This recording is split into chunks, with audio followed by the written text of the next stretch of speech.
तो हेलो दोस्तों, हम आ चुके हैं एक नई कहानी के साथ। एक राजा ने अपने सैनिकों को सड़क के बीच एक बड़ी पत्थर चट्टान रखने के लिए कहा। चट्टान को बीच सड़क में रखवाकर राजा ने अपने सैनिकों से छुपकर उस चट्टान पर नजर रखने के लिए कहा और बोला, देखना उस चट्टान को रास्ते से कौन हटाता है। लोग उस जगह पर आते रहे और जाते रहे, लेकिन किसी ने भी उस चट्टान को रास्ते से हटाने की कोशिश नहीं की।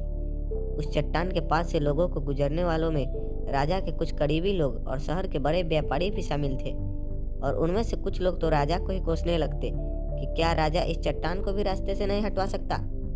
लेकिन किसी ने भी उस चट्टान को रास्ते से हटाने का प्रयास नहीं किया। ऐसा काफी दिनों तक चलता रहा। एक दिन एक किसान अपनी सब्जियों के साथ उधर से गुजर रहा था। उसने चट्टान को रास्ते में पड़े देखा और सोचा कि सबको इस चट्टान की वजह से कितनी तकलीफ हो रही है।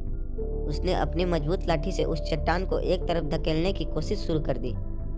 काफी कोशिश के बाद वह उसे सड़क से हटाने में कामयाब हो गया। चट्टान रास्ते से हटाने के बाद किसान अपनी सब्जियों को उठाकर जाने ही वाला था कि अचानक उसकी नज़र एक पोटली पर गई, जो ठीक उसी जगह पर पड़ी थी जहां से उसने वह चट्टान हटाए थे।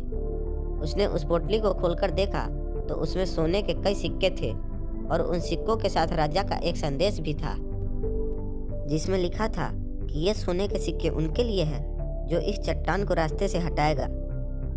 दोस्तों, बिल्कुल ठीक इसी तरह हम सबके लाइफ में भी कई परेशानियां आती है। कुछ लोग उन परेशानियों से बचकर निकल जाते हैं और कुछ रास्ता बदल लेते हैं, और चंद लोग ठान लेते हैं उन परेशानियों का हल निकाल लेने की, और ऐसे ही कुछ मुश्किलों में संभावनाएं और संभावनाओं में छिपे अवसर खोज लेते हैं।